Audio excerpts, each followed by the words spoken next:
প্রিয় এসএসসি বন্ধুরা, আশা করি ভালো আছো। তো আজকে আমরা আলোচনা করব এসএসসি কেমিস্ট্রি সেকেন্ড চ্যাপ্টারের থার্ড কনসেপ্ট নিয়ে, অর্থাৎ কণার গতি তত্ত্ব এই বিষয়টি নিয়ে। গত ভিডিওতে আমরা দেখেছিলাম যে বিভিন্ন পদার্থ, কঠিন, তরল বা বায়বীয় পদার্থের ক্ষেত্রে কণাগুলোর মধ্যে আন্তঃআণবিক আকর্ষণ শক্তি কীরূপ থাকে। আজকে আমরা আলোচনা করব সেই কণাগুলোর গতি তত্ত্ব নিয়ে, কাইনেটিক থিওরি অফ পার্টিকলস। সকল পদার্থই ক্ষুদ্র ক্ষুদ্র কণা দ্বারা গঠিত। আমরা এর আগেও জেনেছি যে পদার্থ, পৃথিবীতে ভৌত জগতে যে সকল বস্তু আছে তাই হচ্ছে পদার্থ। আর পদার্থ ক্ষুদ্র ক্ষুদ্র কণা দ্বারা গঠিত। তাদের মধ্যে সেই কণাগুলো হচ্ছে অণু বা পরমাণু। সেই কণাগুলো হতে পারে অণু এবং পরমাণু। এক বা একাধিক পরমাণু মিলে অণু গঠিত হয়। আচ্ছা, সেদিকে না যায়, আজকে আমরা আলোচনা করব যে কণার গতিতত্ত্ব বিষয়টা কি। সকল পদার্থ ক্ষুদ্র ক্ষুদ্র কণা দ্বারা গঠিত। আমরা জানি এই কণাগুলো একে অপরকে আকর্ষণ করে, যাকে আন্তঃকণা আকর্ষণ শক্তি বলা হয়। গত ভিডিওতে আমরা দেখেছি যে কঠিন পদার্থ যদি চিন্তা করি, থিঙ্ক অ্যাবাউট বরফের কণাগুলো একদম কাছাকাছি অবস্থান করে।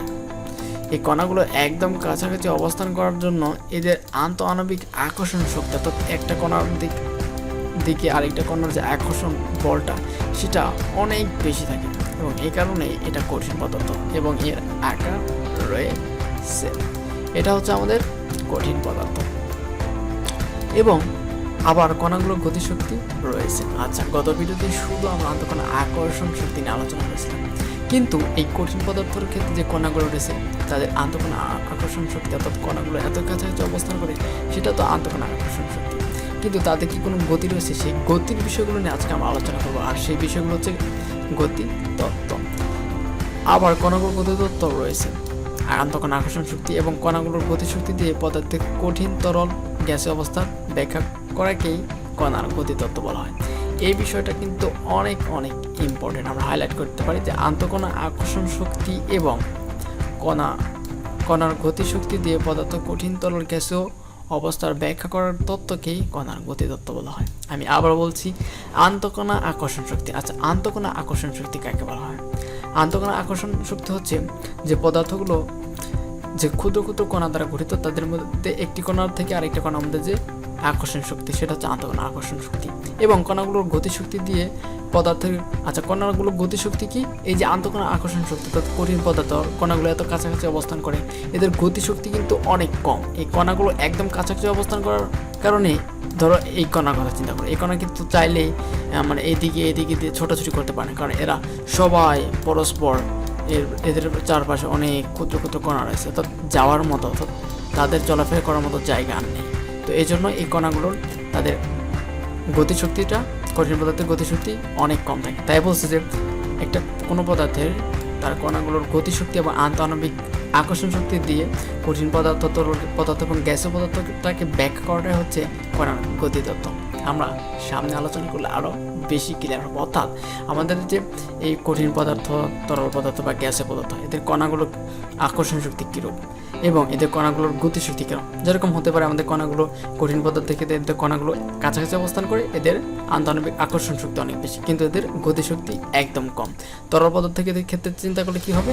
এদের আন্তঃকণা, তরল পদার্থের বিষয়গুলো কী থাকে? তাদের কণাগুলো একদম মানে কঠিন পদার্থের চাইতে একটু ফাঁকা ফাঁকা অবস্থান করে। এই কারণে একটা কণা এদিক দিয়ে চাইলে আমার সহজেই কঠিন পদার্থের চাইতে সহজেই চলাফেরা করতে পারে। তাই কঠিন পদার্থের চাইতে তরল পদার্থের আন্তঃকণা আকর্ষণ শক্তি কম, কিন্তু কঠিন পদার্থের চাইতে তরল পদার্থের গতিশক্তিটা তুলনামূলক বেশি থাকে। তো এটার চাইতে এটার গতিশক্তিটা তুলনামূলক বেশি থাকে। ঠিক একই রকমভাবে গ্যাসীয় পদার্থের কথা চিন্তা করি। গ্যাসীয় পদার্থের বিষয়টা চিন্তা করলে এদের কণাগুলো এত দূরে দূরে অবস্থান করে, হ্যাঁ, যে এরা চাইলেই খুব সহজে এক স্থান থেকে আরেক স্থানে ছুটোছুটি করে চলে আসতে পারে।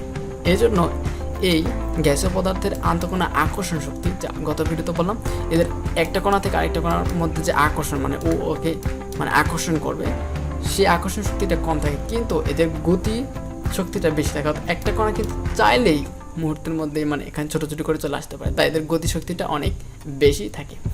সো এই বিষয়গুলো দিয়ে, অর্থাৎ কণার গতিশক্তি এবং এদের আন্তঃকণা আকর্ষণ শক্তির দ্বারা যদি কোনো একটা পদার্থকে বিশ্লেষণ করা হয়, কোনো একটা পদার্থের মধ্যে কম্পেয়ার করা হয়, এই মাধ্যমে যে বিশ্লেষণটাই করা হয় সেটা হচ্ছে যে গতিশক্তিতে পদার্থের কঠিন তরল এবং গ্যাসীয় পদার্থের ব্যাখ্যা করাটা হচ্ছে গতিতত্ত্ব।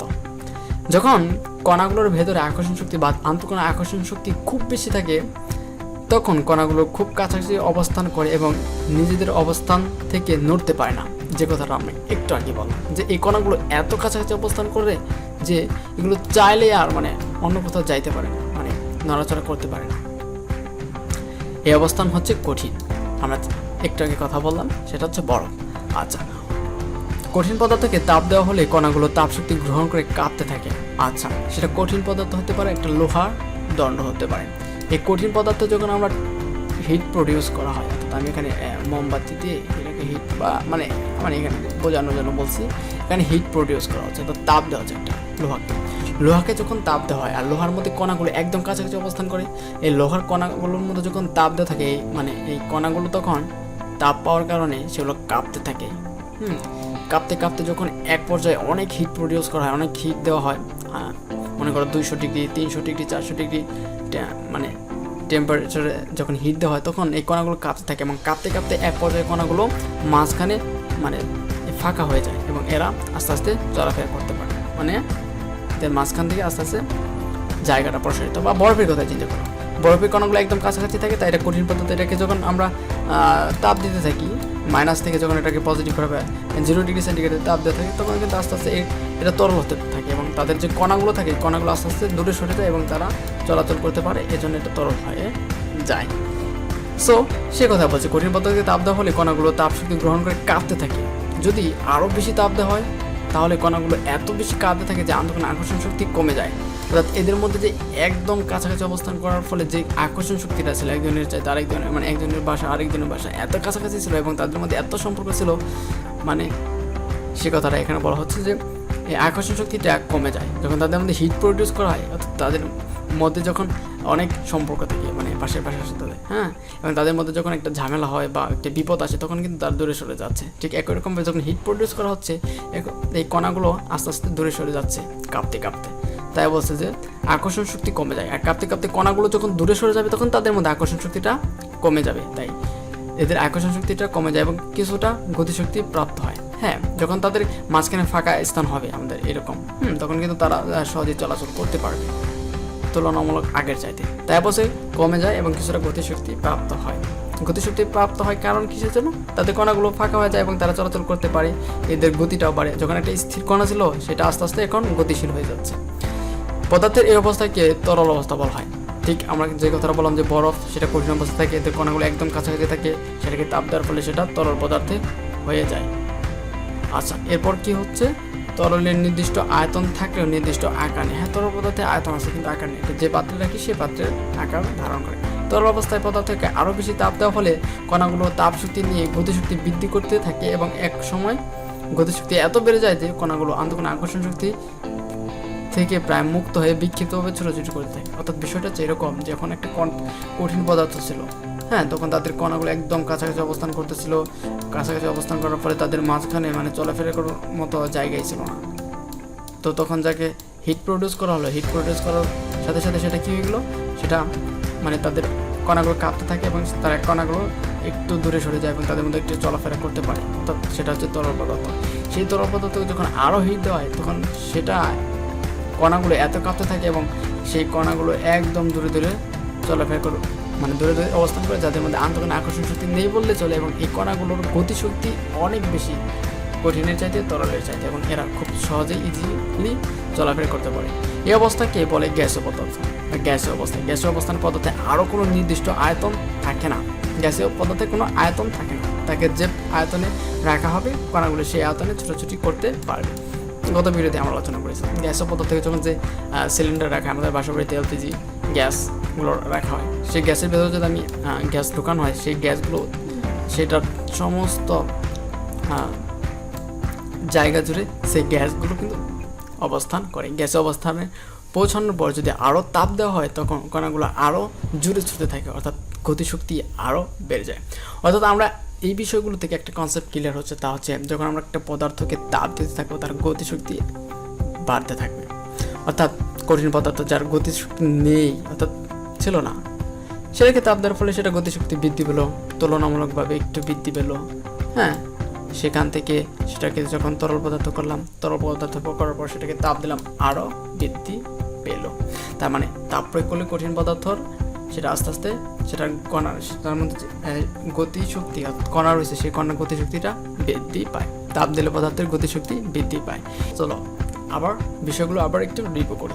আচ্ছা, কণার গতি তত্ত্ব হচ্ছে আন্তঃকণা আকর্ষণ শক্তি এবং কণাগুলোর গতিশক্তি দিয়ে পদার্থের কঠিন তরল গ্যাসীয় পদার্থকে ব্যাখ্যা করা তত্ত্বকে হচ্ছে গতি তত্ত্ব। অর্থাৎ আমরা এতক্ষণ যে আলোচনা করলাম যে একটা কঠিন পদার্থের কণাগুলো একদম কাছাকাছি অবস্থান করে, এদের আন্তঃকণা আকর্ষণ শক্তি অনেক বেশি এবং এদের গতিশক্তি কম। তরল পদার্থের কঠিন পদার্থের চাইতে আন্তঃকণা আকর্ষণ শক্তি কম, কিন্তু কঠিন পদার্থের চাইতে এদের গতিশক্তি বেশি, এবং গ্যাসীয় পদার্থের আন্তঃকণা আকর্ষণ শক্তি নেই বললে চলে, কিন্তু এদের গতিশক্তি সবচাইতে বেশি।